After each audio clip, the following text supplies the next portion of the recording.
20 آیت ہے، میں وہ چاہتا ہوں کہ آپ سب اس کو دوبارہ پڑھیں۔ اگر آپ کے پاس بائبل ہے تو اس کو دیکھیں، اور اگر بائبل ساتھ لائے ہیں تو ضرور کھلا رکھیں۔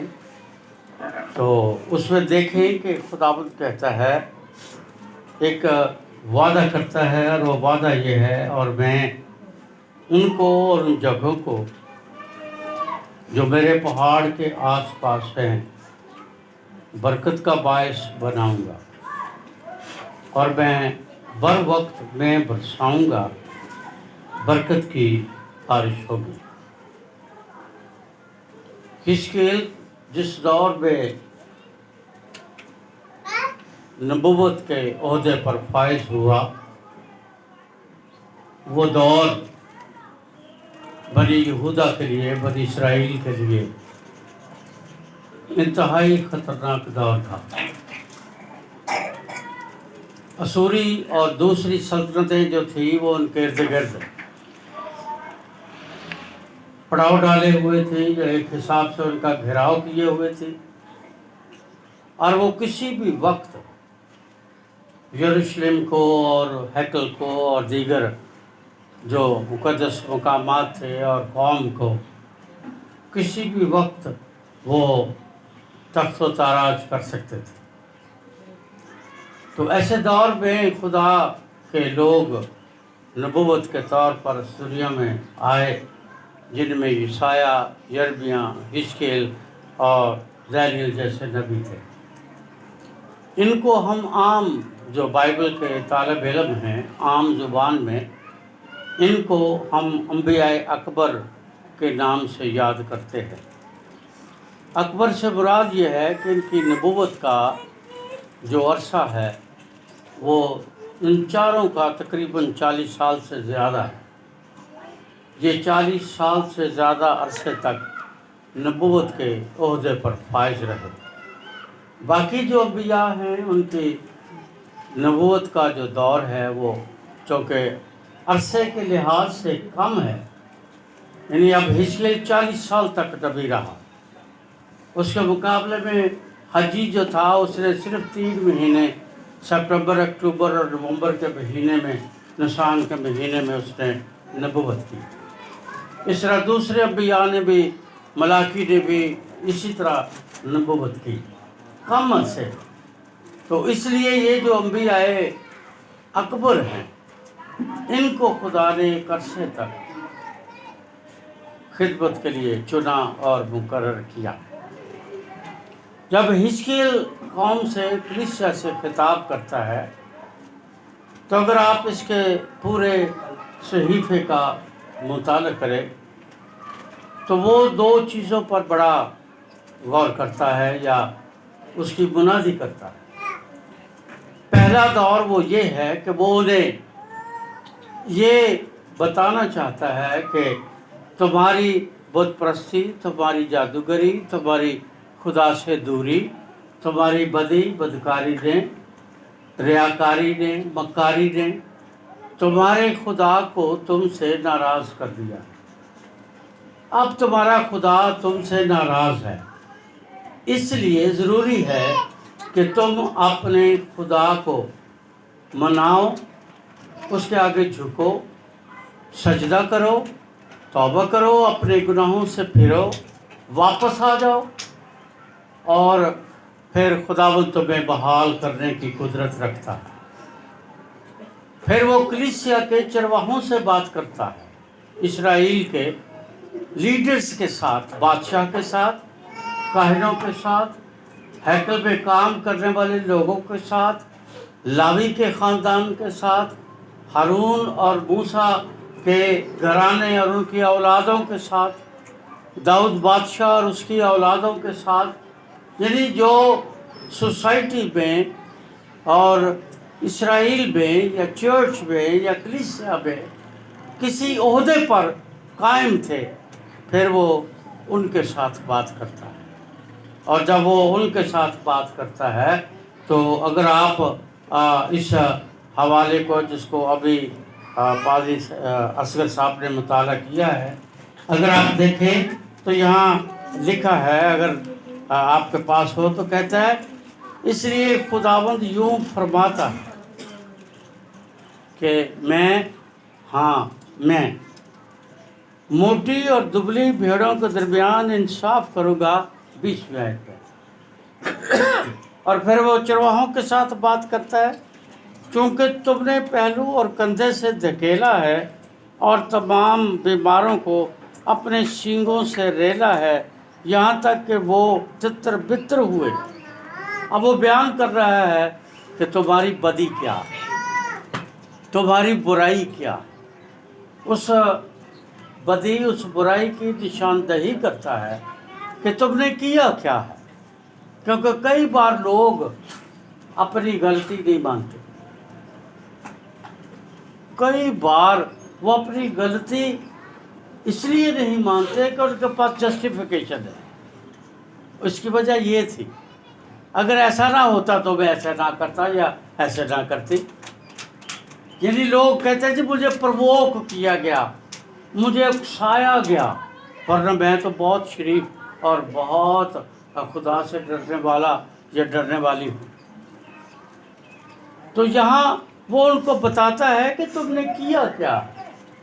اور اگر آپ غور سے ان باتوں کو دیکھیں تو وہ 12 چیزوں کی نشاندہی کرتا ہے۔ نشاندہی کے بعد پھر وہ اس کا علاج پیش کرتا ہے۔ وہ کہتا ہے کہ چونکہ تم نے ایسا کیا ہے، وہ کہتا ہے اب میں ان کا انصاف کروں گا، میں ان کا انصاف کروں گا، میں ان کے لیے چوپان مقرر کروں گا، یعنی تمہیں سبق دوش کر دوں گا۔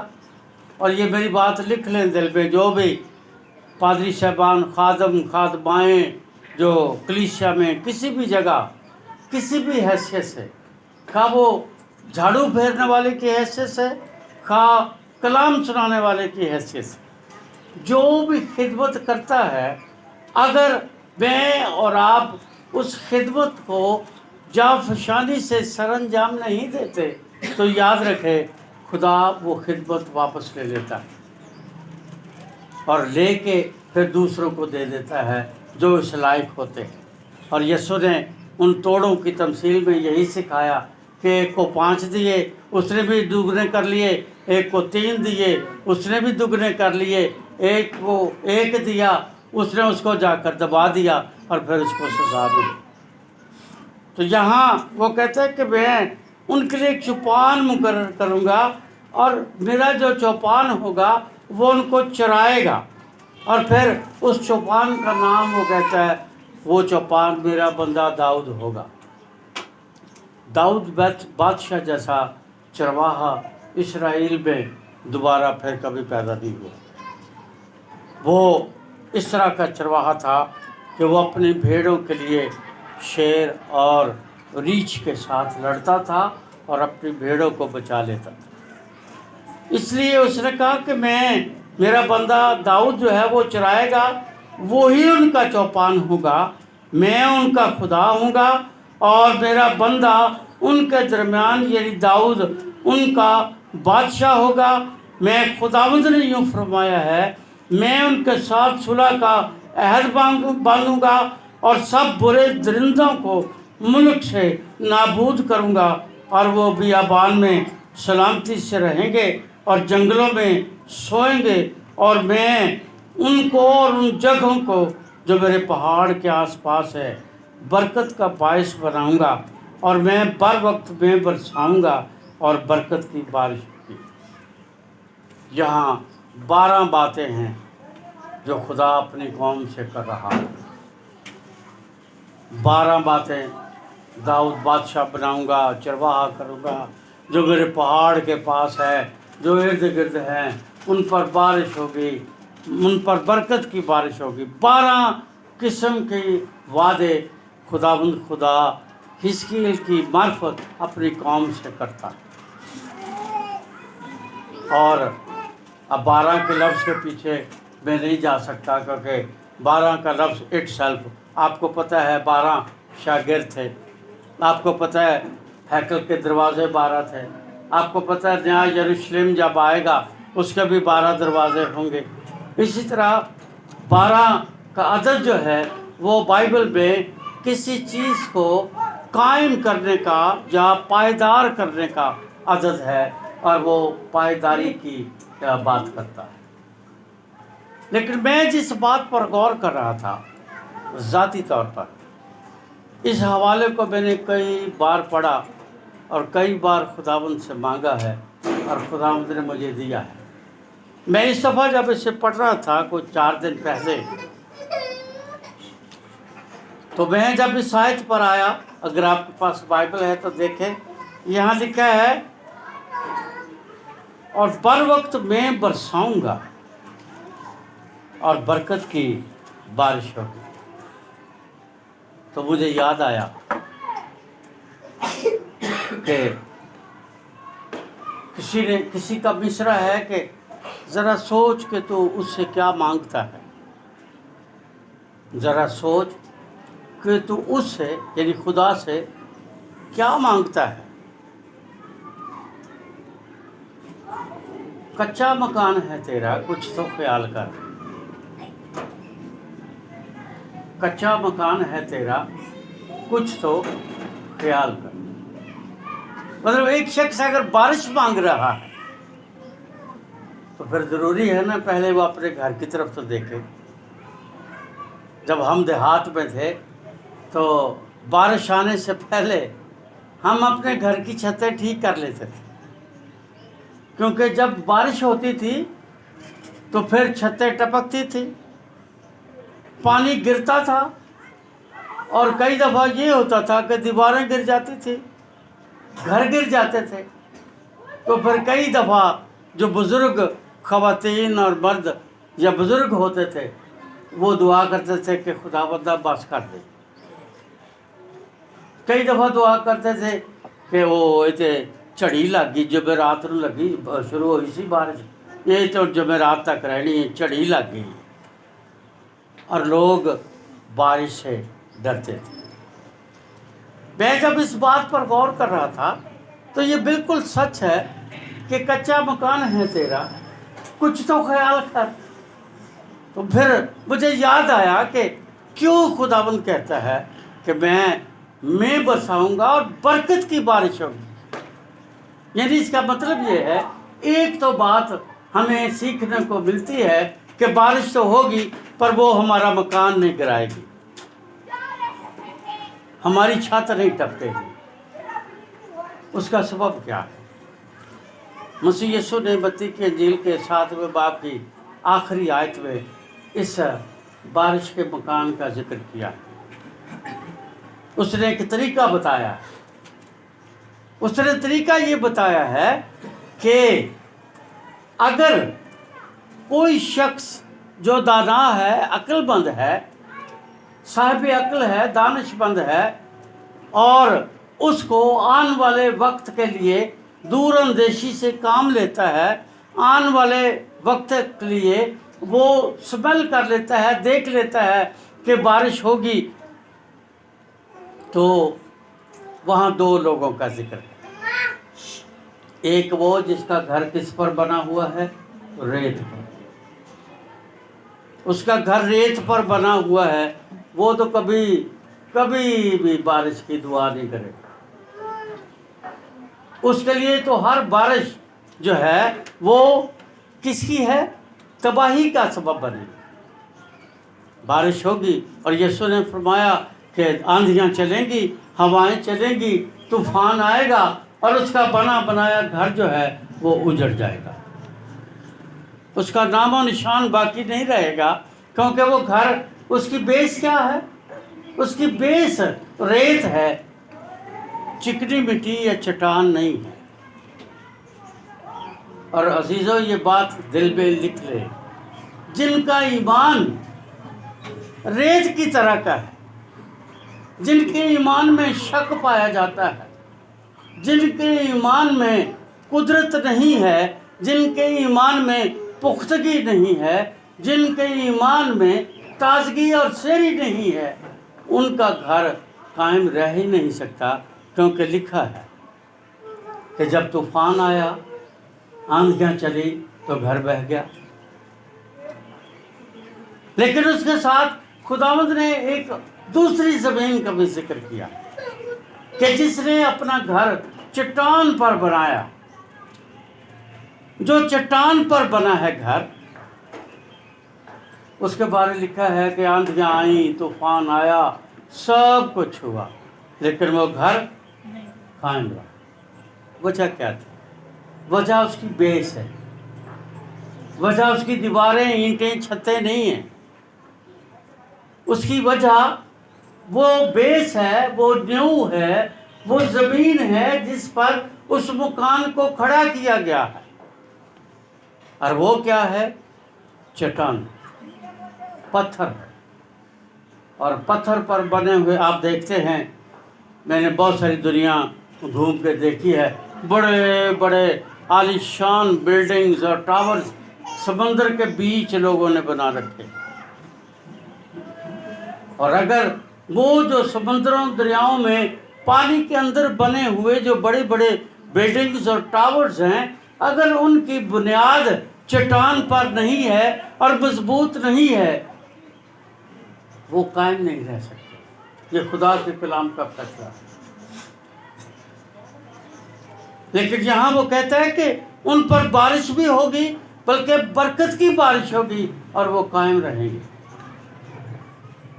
کیوں؟ کیونکہ لکھا ہے ان کا وجود، وہ اور وہ جگہیں. یہاں دیکھیں ذرا، یہاں لکھا ہے خدا ان سے وعدہ کرتا ہے، اور میں ان کو اور ان جگہوں کو، کیا لکھا ہے؟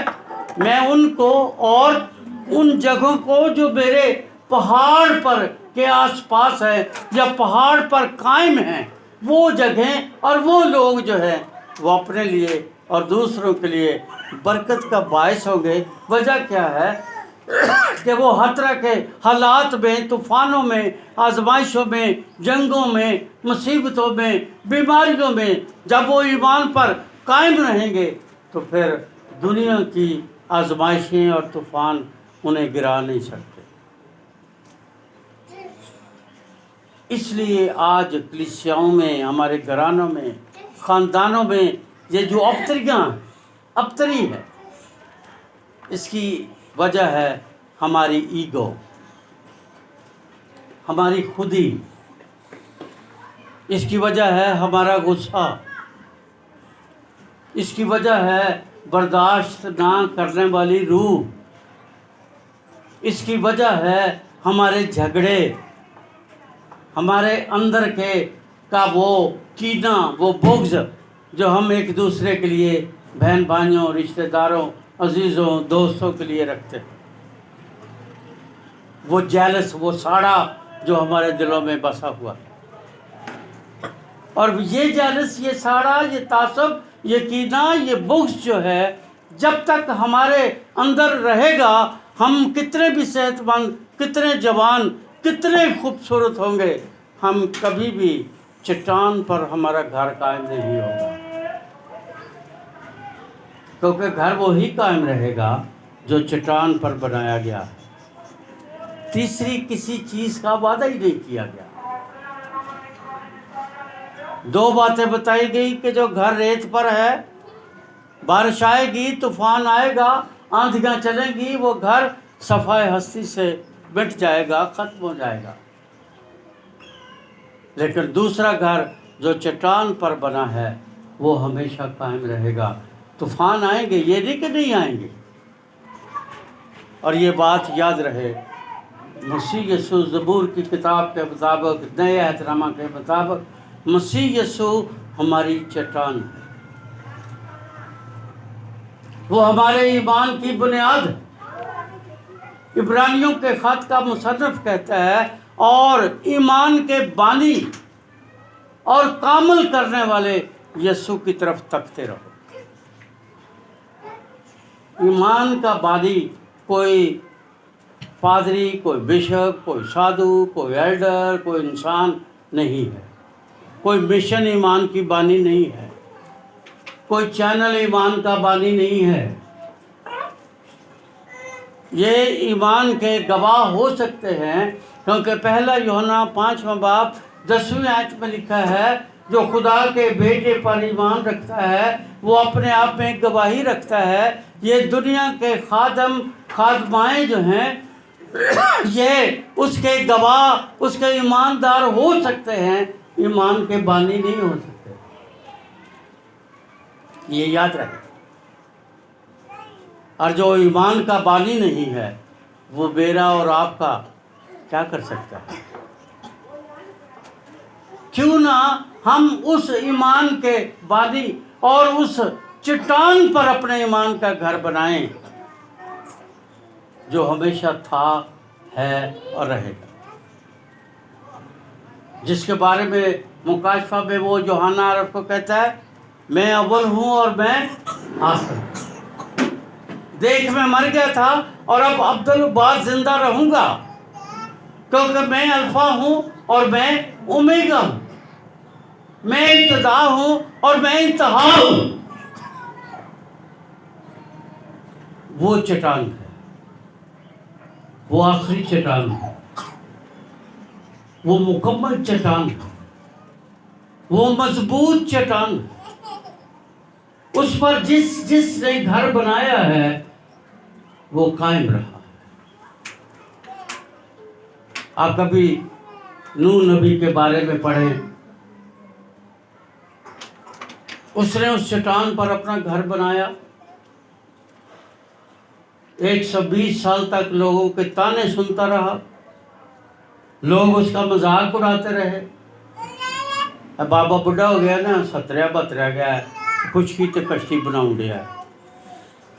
120 سال تک کشتی بناتا رہا، 120 سال تک، 120 سال تک میری اور آپ جیسے لوگوں کو آواز دیتا رہا، بارش برسنے والی ہے، میں برسنے والا ہے، زمین کے سوتے پھوٹنے والے ہیں، خدا اور بدی اور بدکاری کرنے والے لوگوں کو برباد کر دے گا، اس لیے ابھی یہ دروازہ کھلا ہے، اس میں داخل ہو جاؤ۔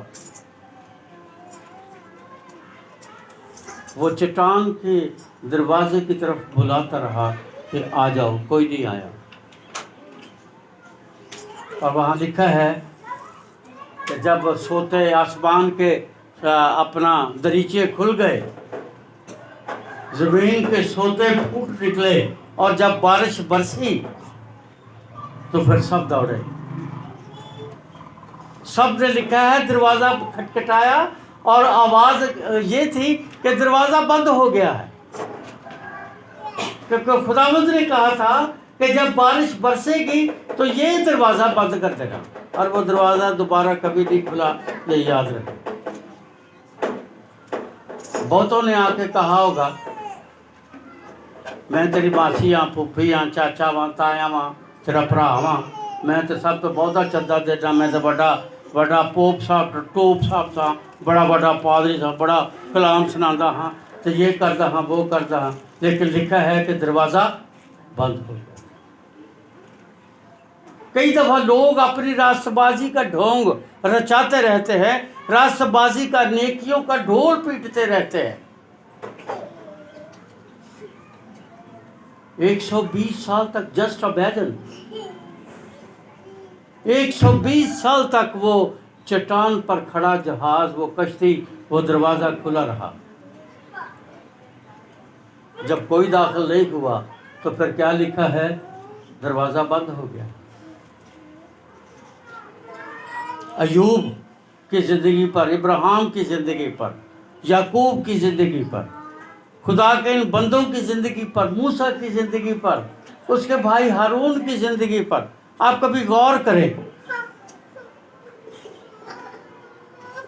وہ چٹان پر کھڑے تھے، چٹان پر کھڑے تھے، ان کے گھر، ایمان کے گھر، ان کے ایمان کے گھر چٹان پر کھڑے تھے۔ 18 دفعہ موسیٰ نے فرعون کو بتایا مجھے خداوند یہوہ خدا نے بھیجا ہے، جس کا نام میں ہوں سو میں ہوں، مجھے اس نے بھیجا ہے۔ وہ ڈرا نہیں، اس کے دل میں یہ نہیں آیا کہ 2 دفعہ 4 دفعہ 10 دفعہ میں نے کہا ہے، یہ تو سنتا ہی نہیں۔ 18ویں بار